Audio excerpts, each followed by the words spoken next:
Man, one of our brothers, Ren, Exo Siren, or just Ren, RIN, he's been going through it, man.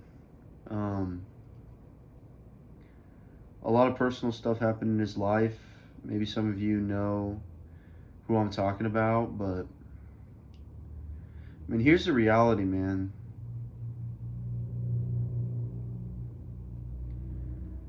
Women destroy. No, I shouldn't say that. Women don't destroy anything. The very sexual nature that we experience through pornography and masturbation that builds up this perversion.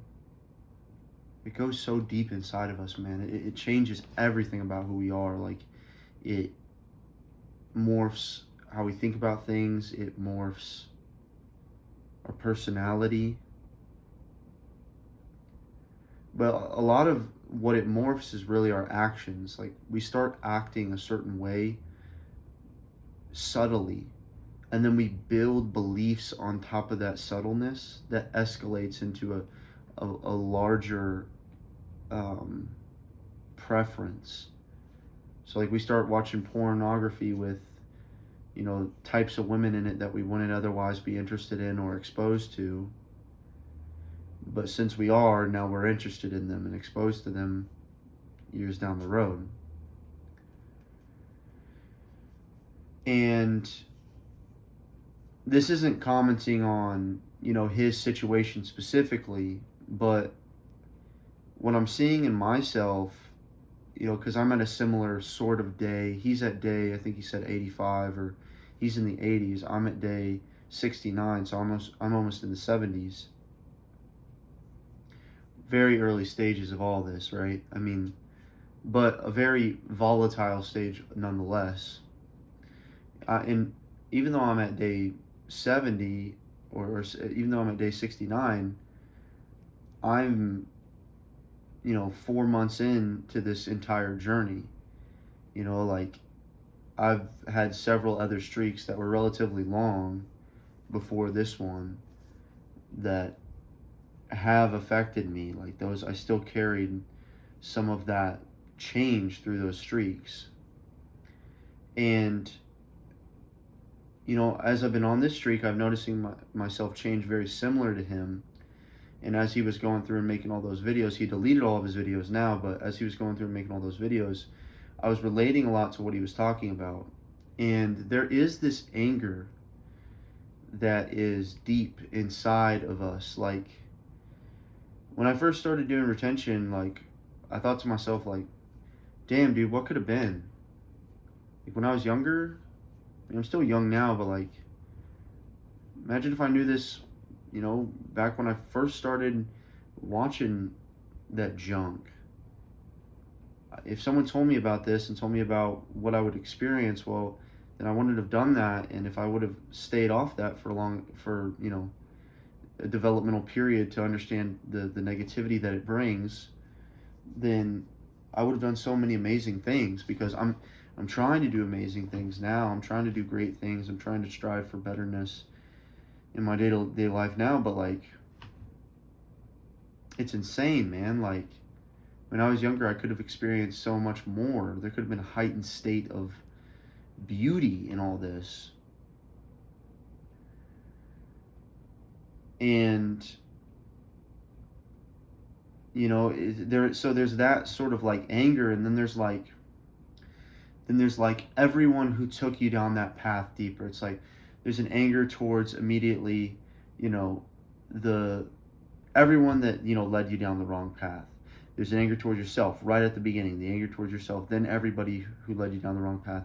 Then you start developing that into women, because you start to see women, right? You start developing this real sense of connection and love for the feminine when you're in retention.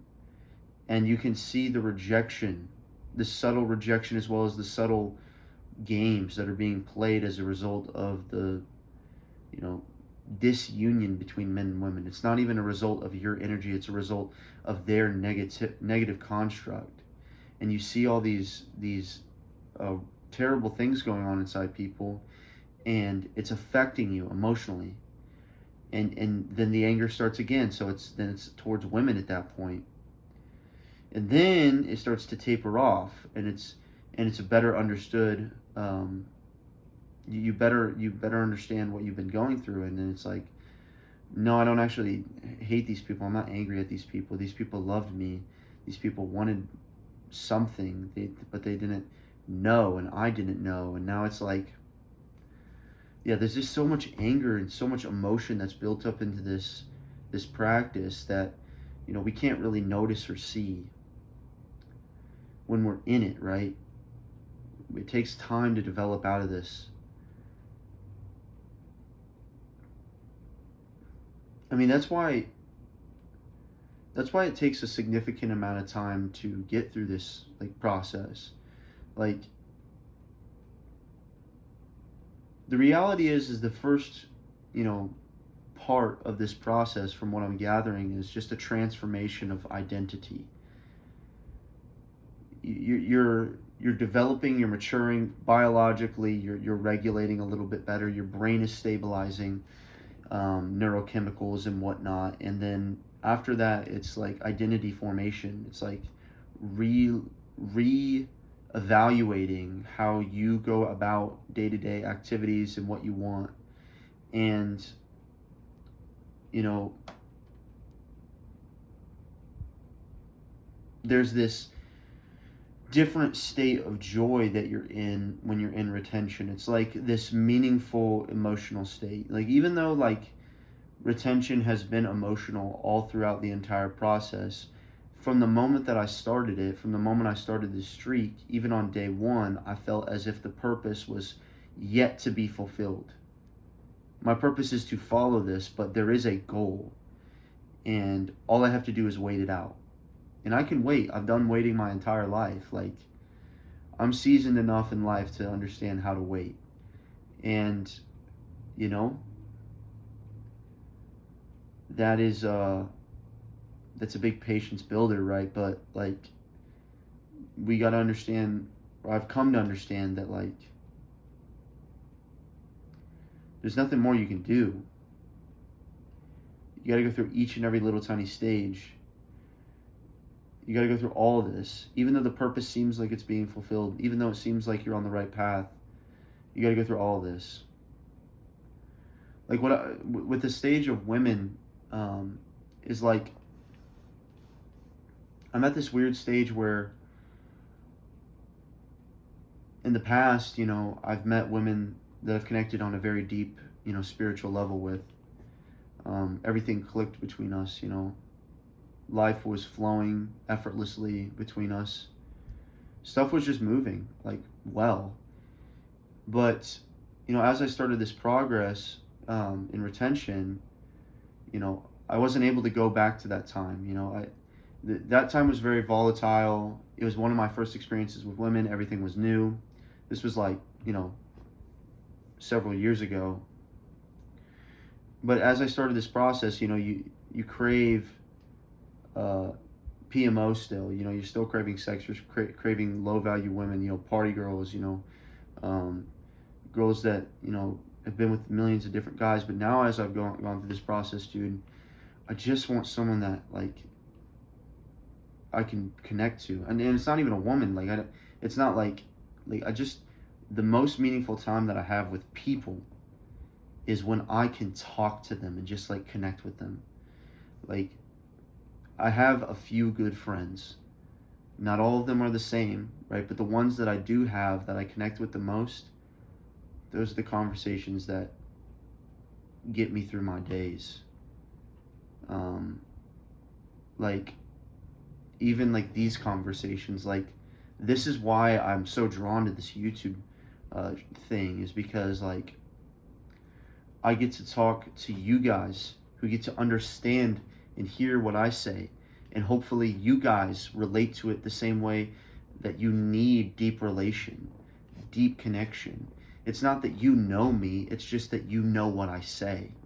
And what I say comes from the heart, and you see that in your heart and connect with it in the heart. It's not a connection of, just me going through the biological processes of what's happening in my life. No, it's like, because I'm explaining like the emotion and what's actually going on, and I'm trying to convey that to you for genuine connection, you are receiving that, and it's for an intended purpose. And like, what we're missing on this journey oftentimes is that connection.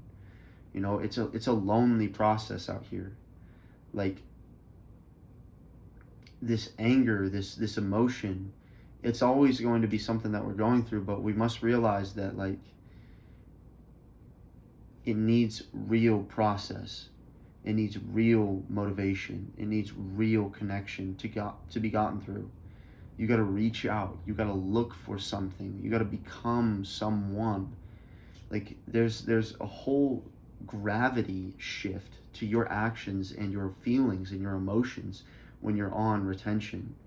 It is an emotional process, but the emotions actually might be one of the most important part. Like, some people who like to express like rock hard mentality kind of throw away the beauty of dealing with real raw emotion. They say that, oh, your emotions don't matter, or the pain you feel inside your heart or inside yourself is not helping you. In fact, yes, you're correct. It's not good to cry over silly things. It's not good to feel the pain the same way you would as if you were a child, but it is telling you something. And like, that is one of the biggest things, that if you can recognize your emotions in this journey, and you can recognize that they're telling you something and that they're important and significant.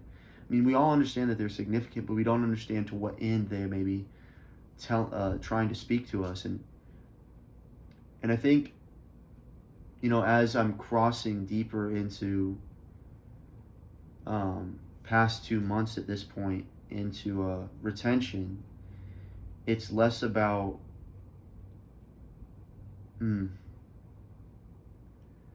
it's less about what's next, and it's more about, well, I guess it's always about what's next, but it's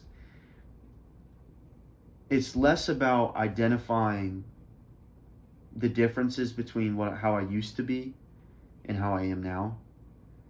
I remember in the beginning of the process, in most of my journals, I'd be talking about all the different identity shifts and mental shifts inside my head. And even on here, on some of the videos, I do the same thing.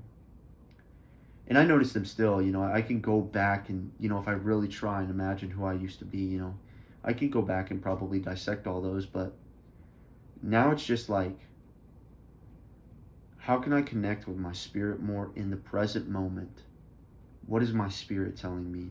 Where am I going as a result of my spirit? Where am I going as a result of the actions that I'm doing in my day-to-day life? Like, it's no longer about who I used to be in relation to how I am now. It's no longer about the pain that I feel inside my heart to where it is now. It's like, what is life explaining to me? Where is my significance?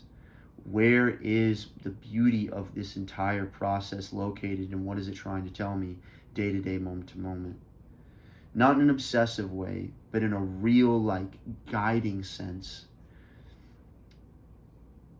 And see, like, all this is felt too. Like, I can't explain this to you and you understand it 100% unless you're going through the exact same thing. All this for me is felt. Like, all this for me is like going on inside me, and I'm relating this to other days when I've felt the same way, and what I did, and how I prayed, and who I prayed to, and where I'm directing my life and my goals now, and like everything. Like, so all this is very personal to me, and I'm coming up with these ideas in a very personal manner, so they may sound different, but I'm telling you, what I'm feeling is similar to what most people will feel at day 70 or just later into this process. It's you stop, like, like for example, like at the beginning of this process, I've talked to girls throughout this process. It has been a pure streak, but at the end of the day, like I've been going on dates and I've been still dating and stuff. And the girls that I was talking to at the beginning of this process, I mean, they were attractive, right? But they were not like the kind of people that long term I could see myself being with, because at the end of the day they were just people who were attracted to me. You know, I was getting all this female attraction from doing retention because I developed a little bit of confidence and security in myself. These women come along unbeknownst to who I may be, right? And they start to realize that, you know, I'm outgrowing them and I stop talking to them, or they start to realize that I'm not the kind of guy who's going to stick around with them for very long. But regardless, like at the beginning of the process, like I was talking to different kinds of women that I am talking to now. Like now, like I only want to talk to women who are Christian. I only want to talk to women who have a centered spiritual faith. I only want to talk to women who are very feminine. Like I only want to talk to women who have like a genuine intrigue and love for the world. Like I want to talk to a woman who wants to be a mother someday and is like proud to say that. Like, you know, like this is a big example of an identity shift, because the desire for this stuff is so much stronger than it's ever been, and like it actually outdoes a lot of the attractive natures that I used to be attracted to, like someone's looks or someone's attributes. It's like no, there's a reality inside of the feminine energy that makes it more pure and less pure, and that is not always a relation to how attractive someone may be. It's a slippery slope, man. Like it's a really rough game that we play out here. Like no one is fit to understand fully why it is the way it is, but everyone is fit to understand that it is a game and it does need to be played, and you can play it well or you can play it poorly. And I think playing it well is noticing what matters most. And when I'm on retention, I notice what matters most.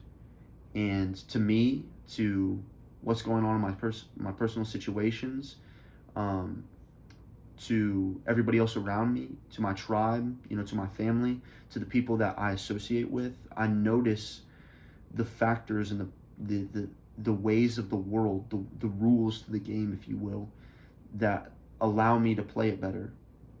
Because realistically, you know, before this, I didn't know those rules. I didn't know that retention was even something that was worth doing. I didn't know that it would bring about particular benefits for particular reasons. I didn't know a lot, and that caused an inability to play the game effectively. And that's what most people are experiencing. Like this anger is like taking that same expression, the game expression, and saying that someone's playing it in order to destroy others, right? Like that anger comes from like not looking at everyone as a player of the game, but rather as some who are like good guys and bad guys. Like there's a game and you're on the good side, and everyone else that, you know, has caused you anger is on the bad side. And it's like, no, it's like everyone's playing in the same scenario. Like everyone is trying to learn the rules, or is learning the rules whether they're trying to or not, and they're all playing for the same sort of benefit. However, the way they got to that benefit is like completely different.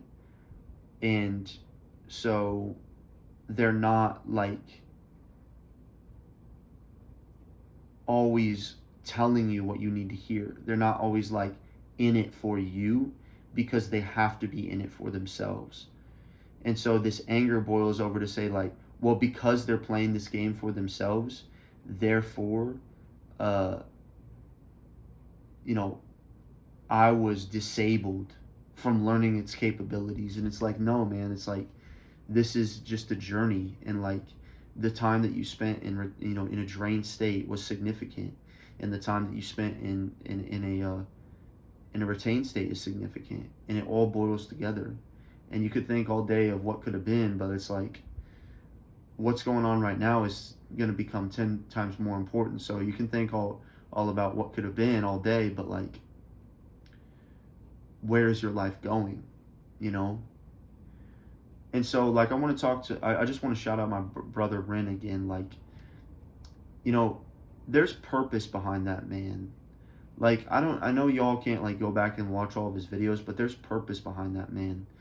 And it is unfortunate because if someone could put together a compilation of some of this dude's knowledge and wisdom, you'd see the archetype of the man who is going through incredibly beautiful, life-changing experience.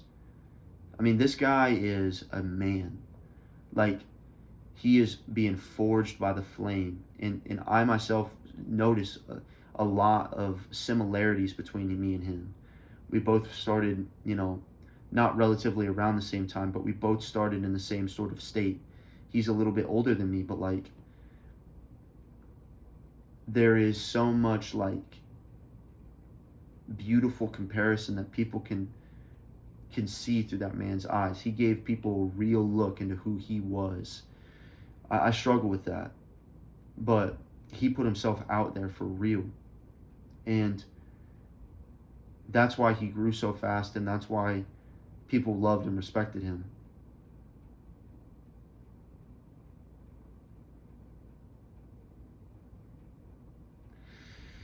And so, you know, it you know, this process makes you love where your life is headed. And where his life is headed is bigger and beautiful things than talking about retention online. For him, it's probably going to go do something with music or whatever it was that he was trying to aim for. But like, I myself noticed that like I want to do better things. Like this YouTube channel, for example, like I'm about to start doing a bunch of lifting content, about to do a bunch of different like fitness content for this, try and build a personal brand, link it to my Instagram. You know, like there's going to be some different changes that go on around this YouTube channel, but at the same time, right, like I really do feel like the process boosts us to love and desire purpose and like doing something big. Like there's nothing, like one of the biggest things that has come to me in the last 10 days ever since I got through the flatline, so yeah, roughly like 10-11 days ago, I just feel this urge to do something massive with my life. Everything that I do in my day, like it's just always like a constant reminder that I could have done it better. And I will admit, that sucks. Having that in my tool belt, like telling me that like I need to constantly do better, or like constantly doing better is a goal of mine, like a deep burning goal of mine. It sucks, bro, because you're just doing normal shit and you think that like this is really, you know, this is what I'm doing, but at the same time, like I need to somehow do it better. I've never had this burning desire before. And now that I do have it, it's making me feel like I'm not doing enough. And yeah, dude, it hurts. It's like your own, it's your mirror, it's the mirror of you saying that like you can always do better. I mean, it's not like I'm being excessively hard on myself. I'm being reasonable with myself because I can do better and I'm going to do better. But like, I'm so glad that I have that now, because like it's going to push me to do great things. I don't know exactly what that's going to look like, right? But whatever it looks like, I pray that God blesses it, you know. And the same for all my brothers out there. Like, I know y'all are probably have experienced the same sort of thing.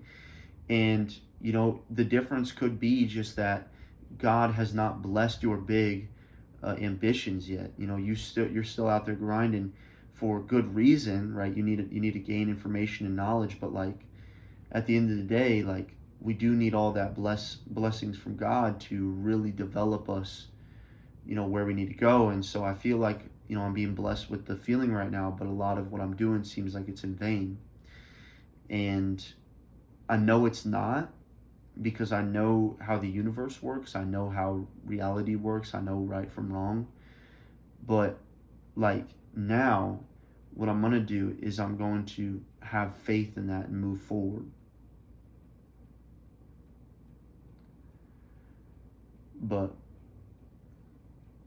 yeah, I just want to come on here and talk a little bit about that, because I feel like everything that I've been discussing, like women and the mental changes that I've been going through, because I saw that my brother, he deleted all of his videos, and it really spoke to me that this dude would leave all of his progress behind, all of his journals, the man that he used to be entirely, and step out into the unknown that he's going through entirely, and reshift his focus, no shame, and just do it. Like that really motivates me.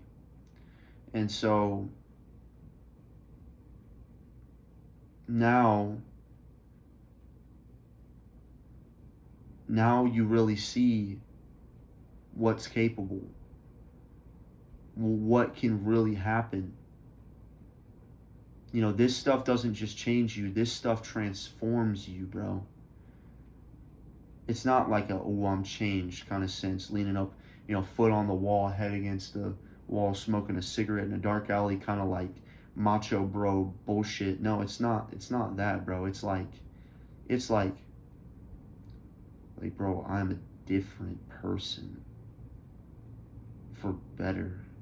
Like, God saved my life. That's the kind of mentality we're talking about here. Evangelization. So, yeah, I guess, where do you want to go? That's a big question today, isn't it? Like, day 70, close in the 69 for me, but like near in the 70s. Where do you want to go? It gets real lonely waiting around for things to happen. It gets real lonely knowing that you can always do better in everything that you're doing. It gets real lonely knowing that you can reach out and touch your purpose, but you're never there. You're never always there. It gets boring in that slump. Not lonely. Yeah, not necessarily always lonely. It's sometimes just straight up boring. So what are you going to do? What do you want? We'll go get it, man. Like, that's really what we're looking towards. Is like, we're not looking towards like any of this silly little benefits anymore. It's like life is morphing. We're becoming one with our true desire. Like, I was writing in my journal today. It's not like, the best way I can describe how I feel is like everything feels like it's working like it should. Like, if I just feel like my body, my mind, my brain, my heart is just working well. It just feels like everything is dialed in. Is someone's doing good maintenance on my body, and everything's just working well. It doesn't really feel like there's some sort of amazing thing. It's just that I was in such a slump with PMO that I just feel good, regulated. I feel like capable. And the identity shift is coming from just feeling that way. And then a lot of like personal things going with me and the personal desires that I have. It's really odd. But thank y'all for watching. I'll catch you in the next one. I appreciate y'all. Do something big with your life, man. You're worth it. And if you aren't on retention, get on retention. Message me in the comments if you need support. throw it in the comments. I appreciate all your guys' love. We hit 1,000 subs. I really, really appreciate it. You are allowing me to think bigger. You're allowing me to do something bigger with my life. Even if it's something small like this, it pushes me in every avenue that I'm going through right now, and including retention, which is something that I've been struggling with for so long in my life. I'm here for you guys, and I appreciate you guys being here for me. Thank you. Stay retained and have a good day.